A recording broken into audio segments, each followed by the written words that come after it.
So guys I have the BMW iX1। यहाँ पे पीछे एक कैमरी खड़ी है और यहाँ पर इस टाइट स्पेस में से इस गाड़ी को मैं निकाल के लेके आने वाला हूँ। तो देखते हैं कितना मुश्किल या ईजी रहता है और फिर हम जाएंगे इसके साथ एक आपको लिविंग एक्सपीरियंस दूंगा कि आप जब ओन करोगे कार को तो आपको कैसा फील होने वाला है। तो ठीक है, यहाँ पर आप देखो आपको हाइट एडजस्टेबल सीट बेल्ट नहीं मिलती है, बट ओवरऑल जो एक्सपीरियंस है वो काफ़ी प्रीमियम है इस कार के अंदर। एंड आपको यही बढ़िया वाला BMW का M वाला स्टीयरिंग व्हील देखने को मिलता है। अब इस गाड़ी को स्टार्ट करते हैं, पूरा एक्सपीरियंस आपके साथ शेयर करने वाला हूँ। हांस जिमर ने इस गाड़ी का म्यूज़िक दिया हुआ, आइकॉनिक साउंड्स वगैरह, तो अब उनका साउंड सुनेंगे जब हम ड्राइव करेंगे एंड बाकी सब चीज़ें के बारे में बात करेंगे। इसमें आपको 360 डिग्री पार्किंग कैमरा नहीं मिलता है, बट मैंने सामने इनफ स्पेस छोड़ी हुई थी तो हम ईजीली बाहर आ गए। तो जब हम इसे सिटी में चला रहे होते हैं, अभी देखो मैं अपने कॉलोनी में ही वगैरह में चला रहा हूँ, तो यहाँ पर तो बहुत स्पेस है। जब आप टाइट स्पेसेस में चलाओगे तब भी आपको इसके साथ कोई ख़ास दिक्कत नहीं होने वाली है, क्योंकि इसमें विजिबिलिटी का कोई भी इशू नहीं आएगा। ये जो IRVM है डे नाइट, इसमें भी आपको बढ़िया व्यू मिलता है पीछे का। आपको जब कैबिन थोड़ा एयरी बनाना हो, रात में थोड़ी ज़्यादा घुटन महसूस हो रही हो, तो भी आप देखो यहाँ पर आराम से कैबिन में व्यू ले सकते हो सनलाइट का और जो सिटी लाइट्स हैं उनका। क्योंकि बेस्ट पार्ट इस सनरूफ का क्या है कि इसमें आपको मून रूफ मिलता है, यहाँ पे पैनोरामिक सनरूफ नहीं मिलता है, ये ओपन नहीं होता है। And thanks to BMW for that. अब ये थोड़ी टाइट स्पेस हो गई, बट ज़्यादा सोचना नहीं पड़ा निकालने के लिए। मोड्स जो हैं इस गाड़ी में वो आपको ये बटन प्रेस करने पर मिलते हैं। अब इनको सिलेक्ट करने के लिए आपको स्क्रीन में जाना पड़ेगा। स्पोर्ट मोड, जिसमें ऑब्वियसली हाईएस्ट पावर मिलती है, बट बहुत ज़्यादा नहीं है वो, बिकॉज ये सिर्फ 204 हॉर्स पावर की सिंगल मोटर गाड़ी है एंड फ्रंट व्हील ड्राइव भी है। तो जो चीज़ें आप BMW से एक्सपेक्ट करते हो आमतौर पर, वो सब इसमें आपको नहीं मिलता है। एंड देखो टर्निंग रेडियस भी इसका अच्छा खासा है, आराम से गाड़ी मुड़ गई। अब फ़िलहाल ये नॉर्मल मोड पे ही थी, मैं इसको एक बार एफिशिएंट मोड पे डाल दूँ तो यहाँ से मुझे एफिशिएंट टच करना पड़ेगा स्क्रीन में, जो थोड़ा प्रॉब्लमेटिक है, बिकॉज कई सारे जो कंट्रोल्स हैं वो सब स्क्रीन में दिए गए हैं एंड वो चीज़ ना आपको खटकेगी जब आप लॉन्ग टर्म में इसको यूज़ करोगे। बेस्ट पार्ट ये है कि इसकी जो आप रीजन ब्रेकिंग है वो एडजस्ट कर सकते हो विद डायरेक्टली दिस बटन। यहाँ पर आपका जो ये ड्राइव सिलेक्टर है, इसको आप पीछे खींचो तो ये जो ब्रेकिंग है वो थोड़ी एक्स्ट्रा हो जाती है। सिंगल पेडल ड्राइव किस्म की आपको ड्राइविंग का एक्सपीरियंस मिलने लग जाता है, बट इसमें आपको कोई पैडल शिफ्टर्स नहीं मिलते हैं जो यूजुअली आपको सिमिलर सेगमेंट की गाड़ियों में मिलते हैं। बट आई थिंक मैं इस गाड़ी को ना इसके लिए फॉरगिव कर दूंगा, क्योंकि ये गाड़ी इतनी सस्ती है बाकी गाड़ियों से, EQA वगैरह से बहुत ज़्यादा सस्ती है। आप एक दूसरी थार रॉक्स खरीद सकते हो उस प्राइस पॉइंट में, जो आपको डिफरेंस इन प्राइसिंग यहाँ पर देखने को मिल जाता है। अब देखो ये प्रॉपर ट्रैफिक आ गया नोएडा का, बट यहाँ पर दिल्ली में गाड़ी चलाना थोड़ा मुश्किल तो है। You can never be too prepared and you have to expect the worst behaviour from everyone. अब यहाँ पर ये 2 लेन घेर के चल रहे हैं, मैं इस लेन का भी नहीं हूँ, मैं इस लेन का भी नहीं हूँ। अगर आप ऐसी लग्जरी कार चला रहे हो तो आप देखो आपके NVH लेवल्स थोड़े बेटर हो जाते हैं, क्योंकि देखो बाहर की आवाज़ इसके अंदर आ नहीं रही है, काफ़ी कम आवाज़ है। आप सुन सकते हो डिफरेंस कितना ज़्यादा है अभी फ़िलहाल। अभी कोई हॉर्न बजाएगा तो पता चलेगा आपको। सुन रहे हो आप? अब ये ऊपर कर देते हैं।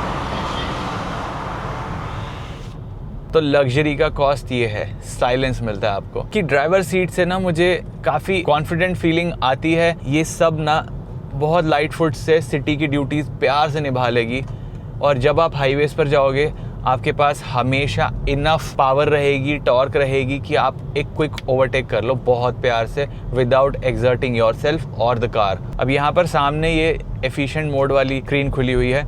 यहाँ पर ये स्क्रीन का जो लेआउट है आप इस बटन से चेंज कर सकते हो। यहाँ पर आप कंटेंट वगैरह चेंज कर सकते हो, मैप वगैरह आ जाता है, G मीटर आ जाता है। 329 की रेंज प्रेडिक्शन है, क्लेम्ड रेंज 531 किलोमीटर्स की है इस गाड़ी की, but this is also quite good. And real world में 400 to 450 किलोमीटर्स की गाड़ी रेंज दे सकती है। और अगर मुझे थोड़ी रेंज और बढ़ानी है तो मैं यहाँ पे माई मोड्स का ये बटन प्रेस करूँगा और यहाँ पर एक्टिवेट मैक्स रेंज। अब इसमें अप्रॉक्सीमेटली 29 किलोमीटर की और रेंज ऐड हो सकती है। जो स्पीड है वो 90 से ऊपर नहीं जाएगी, और जो मेरी पावर है वो कम हो जाएगी, AC वगैरह की परफॉर्मेंस थोड़ी कम हो जाएगी, तो उससे आपकी रेंज थोड़ी बढ़ जाती है। And I think that beats getting stranded on the road any day. अब ये जो स्टीयरिंग है बहुत ज़्यादा लाइट है ऑफ कोर्स होल्ड करने में ये बड़ा मज़ा आ रहा है, बहुत ही ज़्यादा कॉन्फिडेंट फील होता है। अभी फ़िलहाल ये एफिशिएंट मोड में है, बहुत ज़्यादा लाइट है, इवन 60 की स्पीड पर भी बहुत ज़्यादा लाइट है। तो एक बार फाइनली इसको स्पोर्ट मोड में डाल ही देता हूँ।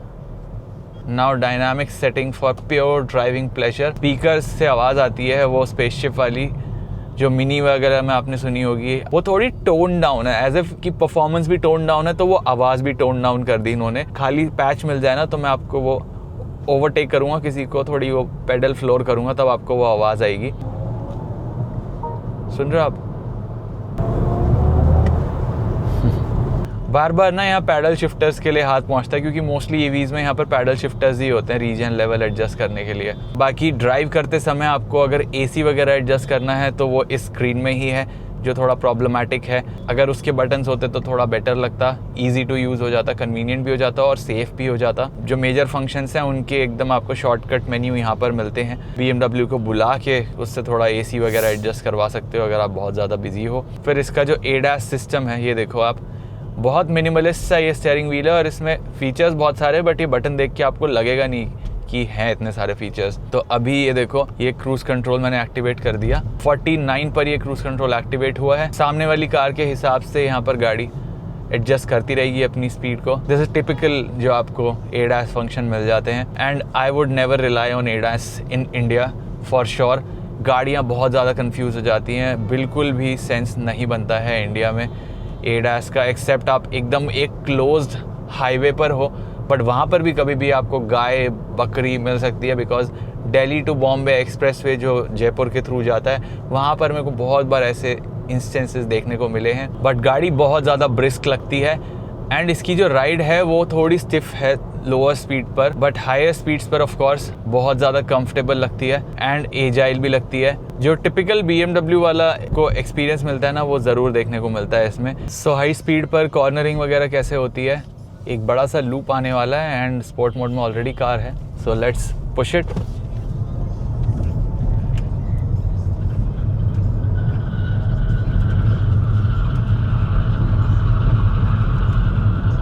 ये बहुत बेकार तरीके से ये नया टर्मैक किया है, इसलिए इस पे ना सारे ही टायर्स स्लिप होते हैं, बट अदरवाइज़ गाड़ी बहुत ही बढ़िया तरीके से लाइन होल्ड करके रखी है despite being a front wheel drive. और इस पे एक रियर व्हील ड्राइव गाड़ी बहुत ज़्यादा मुश्किल हो जाती है, क्योंकि यहाँ पर थोड़ी फिसलन है। फ्रंट व्हील ड्राइव में अंडर स्टीयर होता है, वो हैंडल करना ज़्यादा आसान होता है। दैट्स व्हाई iX1 यहाँ पर देखो अच्छे से पास होती है, और इंडिया में बहुत कम लोगों के पास वो स्किल है कि वो रियर व्हील ड्राइव गाड़ी को ऐसे स्लिपरी उस पर हैंडल कर ले। तो यहाँ पर ये गाड़ी हमारे लिए देखो थोड़ी टेलर मेड तो लगती है। सो अब गाड़ी की लुक देख लेते हैं। बड़ी सी ग्रिल, किडनी ग्रिल, एंड यहाँ पर बीच में आपको इसका रेडार लगा हुआ है for the level 2 ADAS functions. सामने आपको मिल जाती है इसके लेवल 2 ADAS के कैमरा। यहाँ पर आपको कोई भी 360 डिग्री कैमरा नहीं है, ओनली रिवर्सिंग कैमरा देखने को मिलता है, एंड BMW का यहाँ पर लोगो है। ये हेडलैम्प्स कोरोना रिंग्स वाला आपको डिज़ाइन देखने को मिल जाता है। It's not exactly rings, but रात में काम अच्छा करता है। एंड उसके बाद इसकी जो क्रिस्टल फीलिंग है, ये क्रिस्टल इफेक्ट है, ये काफ़ी अच्छा लगता है। BMW LED यहाँ पर लिखा हुआ है, एंड यहाँ पर बम्पर में आपको ये चैनल्स देखने को मिल जाते हैं, जिनमें से बीच में से एयर पास ऑन होती है। यहाँ पर ऑफ कोर्स ये क्लोज्ड ऑफ ग्रिल है बिकॉज इंजन नहीं है, एंड यहाँ पर आपको सिर्फ फ्रंट पार्किंग सेंसर्स मिल जाते हैं। यहाँ पर इसका टो हुक मिल जाता है आपको। साइड में आ जाते हैं तो आप देखोगे कि कार बहुत ही ज़्यादा लंबी है। एक फॉर्च्यूनर से ये सिर्फ 6-7 इंच छोटी होगी लेंथ के मामले में, एंड व्हील बेस फॉर्च्यूनर से ज़्यादा है एट 2800 mm। सो आप सोच सकते हो कि ये गाड़ी ना पुरानी वाली X1 से बहुत ज़्यादा स्पेशियस है। ये आपको 18 इंच के व्हील्स मिल जाते हैं, ब्रिजस्टोन के टुरांजा टायर्स हैं, 2-5 सेक्शन के ये टायर्स हैं, 55 इसकी प्रोफाइल है, 18 इंचज़ के ये टायर्स हैं, एंड इसमें आपको ऑफ कोर्स डिस्क ब्रेक मिलेंगे ही बिकॉज BMW है। यहाँ पर M की बैजिंग देखने को मिल जाती है। ये फ्लश फिटिंग डोर हैंडल्स मिलते हैं। यहाँ पर आपका रिक्वेस्ट सेंसर का बटन है। फिर यहाँ पर आपको ये क्रोम की स्ट्रिप, सिल्वर लाइनिंग टाइप की स्ट्रिप देखने को मिल जाती है। AC and DC charging. पीछे की तरफ आओगे तो काफ़ी स्पोर्टी सी फील देखने को मिलती है। इसमें आपको ये ना जो रियर में बम्पर है, इसमें थोड़ा डिफ्यूज़र इफेक्ट है। ये ब्लैक कलर के आप इंसर्ट्स देख रहे हो, ये थोड़े एग्जॉस्ट जैसी फीलिंग देते हैं, but of course you know they are not there. ठीक है, यहाँ पर आपको ये L शेप की टेल लैम्प्स देखने को मिल जाती है। iX1 की बैजिंग है, एंड देन यहाँ पर eDrive 20L लिखा हुआ है।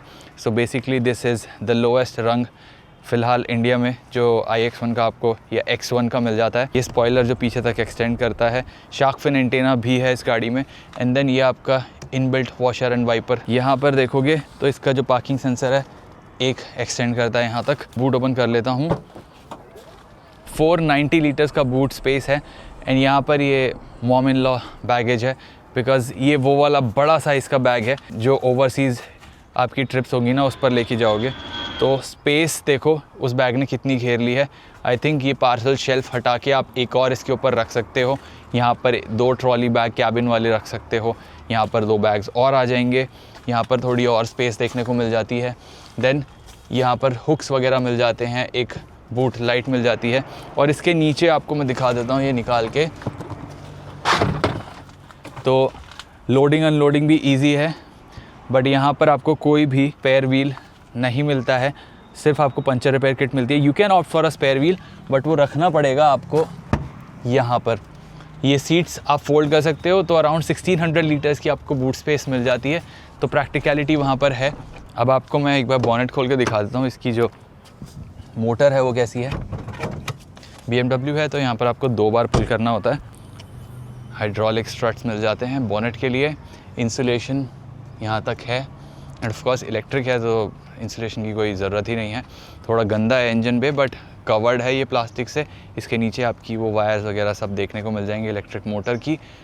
और यहाँ पर आपको इसमें 66 किलोवाट आवर का बैटरी पैक मिल जाता है। So now we are inside the car. यहाँ पर आपको ना सेंस ऑफ स्पेस अच्छा खासा मिल जाता है। ऊपर लाइटर कलर्स यूज़ हुए हैं, नीचे ये वीगन लेदर यूज़ हुआ है, because it's an EV, and BMW ने काफ़ी शोर मचाया है उसके बारे में कि वो वीगन लेदर वगैरह यूज़ करते हैं। iX जो इनकी ओरिजिनल आई थी इलेक्ट्रिक, उसमें भी ढेर सारा रिसाइकल्ड मटेरियल वगैरह यूज़ हुआ था। यहाँ पर अगर आप टर्बन वगैरह भी पहनते हो तो आराम से बैठ सकते हो।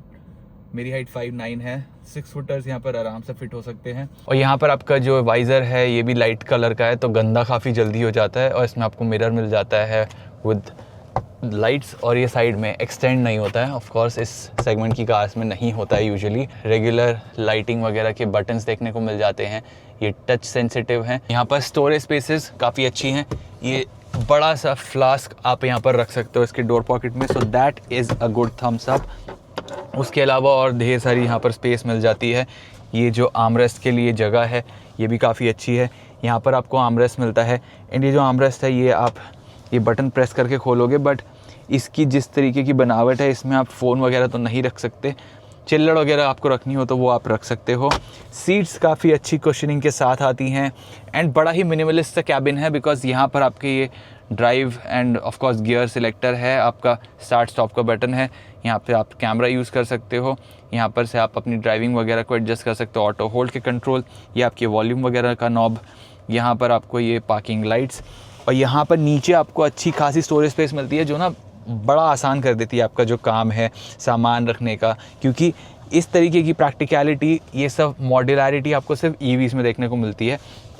तो यहाँ पर मैंने ये फ़ोन रखा हुआ है, ये माइक का बॉक्स रखा हुआ है, एक वॉलेट रखा हुआ है, तो स्पेस देखो यहाँ पर ठीक ठाक है, एंड रबराइज्ड पैटर्न नीचे है तो सामान फिसलता भी नहीं है आराम से। बट ये थ्रू नहीं है, यहाँ पर देखो ये ब्लॉकेज टाइप है, तो ऐसे सामान निकालने के लिए इस साइड वाले पैसेंजर को थोड़ी दिक्कत हो जाएगी।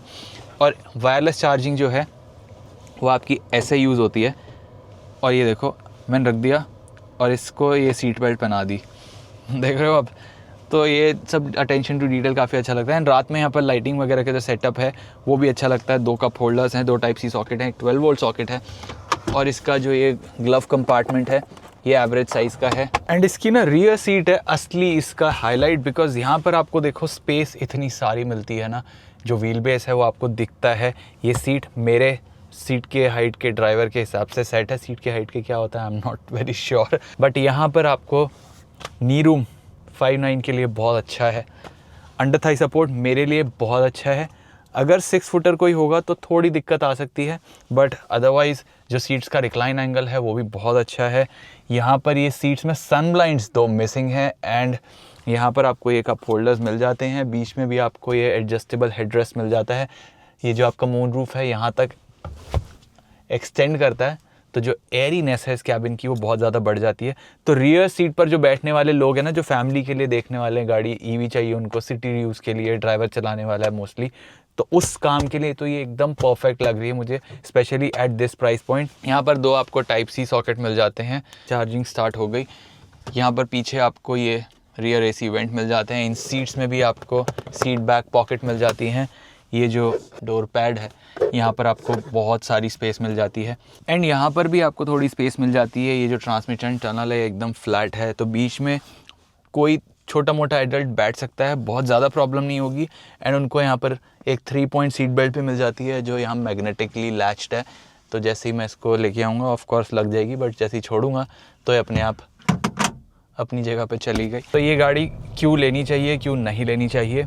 देखो, ये लेने के रीज़न मैं आपको बाद में बताता हूँ। पहले आपको बताता हूँ कि ये जब आई थी तब ये सबसे सस्ती लग्जरी इलेक्ट्रिक ईवी थी, लेकिन इसके बाद में आ गई है वॉल्वो की EX30। वो गाड़ी इससे ज़्यादा बेटर परफॉर्मेंस देती है, रियर व्हील ड्राइव है तो आपको उसके साथ मस्ती के चांसेस भी ज़्यादा हैं। ये फ्रंट व्हील ड्राइव है और वहाँ पर आपको थोड़ा ज़्यादा जैज़ मिलता है। जो लुक्स है ना उसके मामले में वो गाड़ी देखने में बहुत बढ़िया लगती है और इससे ज़्यादा हेड्स टर्न करेगी, क्योंकि ऑफ कोर्स EX30 इंडिया की रोड पर बहुत कम होंगी। X1 बहुत समय से चली आ रही है, इसके पेट्रोल और डीजल वेरिएंट भी हैं, तो वहाँ पर आपको ना बहुत ही ज़्यादा थोड़ा इफ़ेक्ट मिल जाता है वो लग्जरी कार वाला, और वो आपके पैसे बचा रही है, एटलीस्ट 9-10 लाख रुपए बचा रही है वो प्राइस के पॉइंट पे, तो वहाँ पर उसमें वो बहुत बड़ा एक बेनिफिट मिल जाता है। वेल, ये गाड़ी उनके लिए है जिनको रियर सीट का एक्सपीरियंस काफ़ी ज़्यादा मैटर करता है। आप यूजुअली शॉफर से ही ये गाड़ी चलवाओगे, और ये गाड़ी है भी वैसी क्योंकि ये प्रॉपर BMW वाली ड्राइविंग एक्सपीरियंस आपको नहीं देती है, ये कंफर्ट काफ़ी देती है एंड इसकी रेंज वगैरह ठीक ठाक है। तो इंटरसिटी ट्रिप्स वगैरह जैसे दिल्ली टू चंडीगढ़ वगैरह हो गया, आपका बॉम्बे पूना आना जाना एक चार्ज पर हो सकता है, तो इस किस्म की रेंज ये गाड़ी आपको दे देगी।